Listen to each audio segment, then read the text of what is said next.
Bonjour à tous.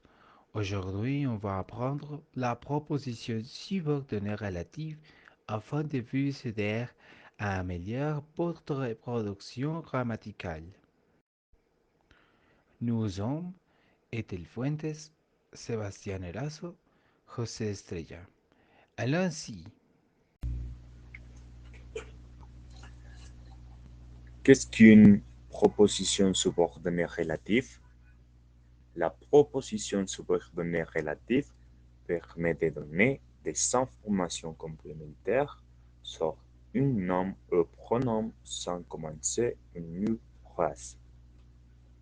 Une proposition relative fournissant des informations essentielles n'est pas séparée du reste de la phrase par des virgules.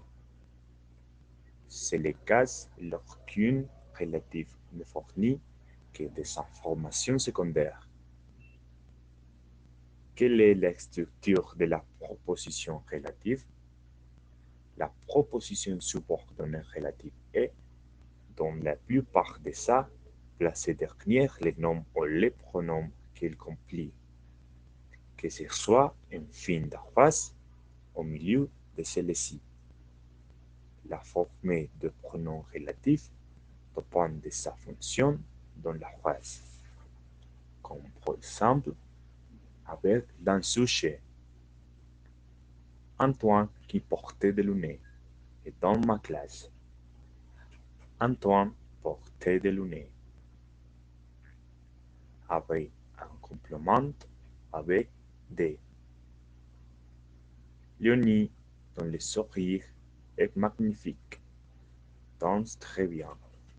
Le sourire de Léonie est magnifique. Avec une préposition.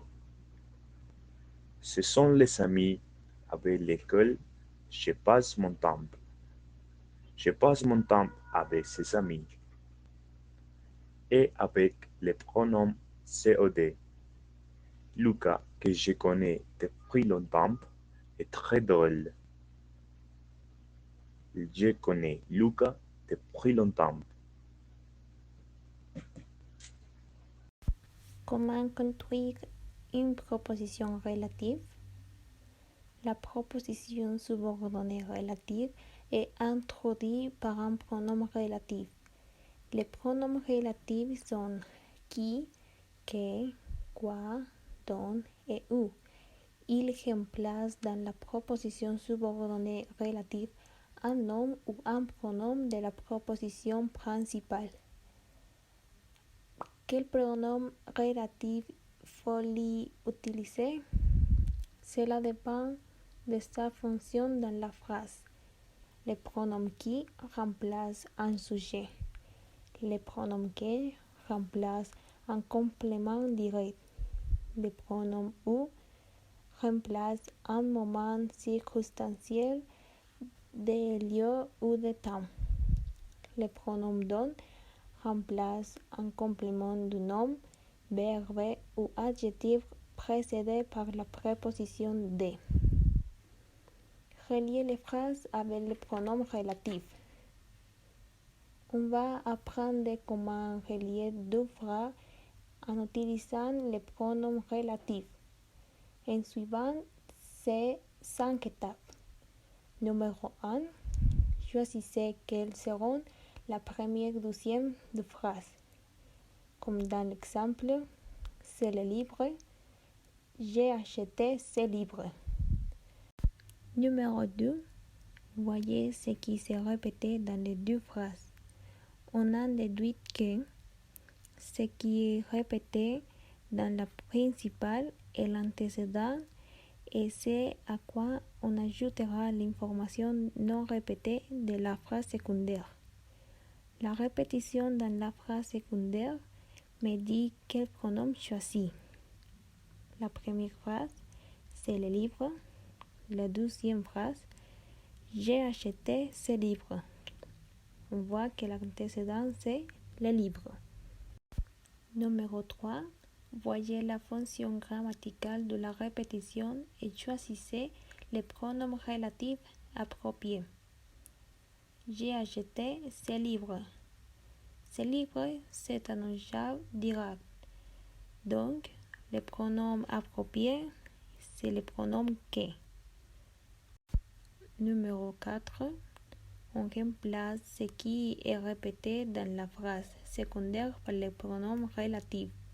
Donc, j'ai acheté ce livre. Supprimez ce livre et c'est que j'ai acheté. Finalement, formez la phrase composée.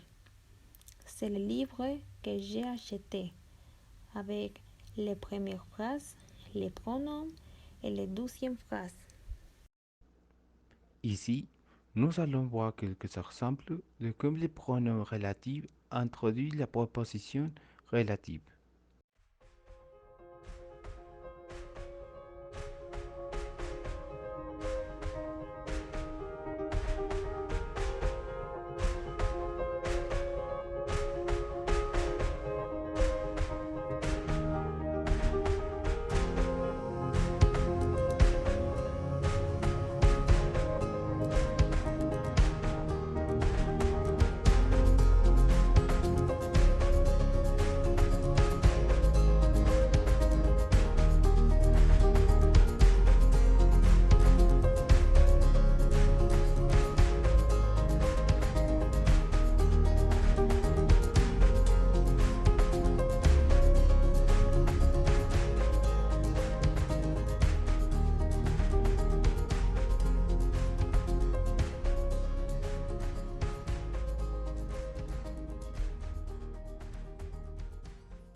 Est la moto que tu as achetée?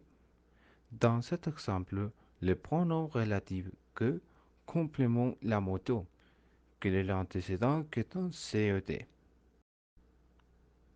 C'est une région qui attire de nombreux touristes. Dans cet exemple, le pronom relatif qui remplace région et complète l'antécédent qui est un sujet. Le livre dont je vous savais parler est déjà arrivé. Le pronom relatif dont complémenta le livre, qui est un complément du nom dans cet exemple. Voici l'école où j'ai appris à lire. L'exemple indique que le pronom relatif ou accompagné école parce qu'il est un complément de lieu et donne des informations sur celui-ci. Nous espérons que la vidéo vous plaisir et que vous aidez mieux comprendre le sujet de la proposition subordonnée relative. Merci beaucoup pour votre attention.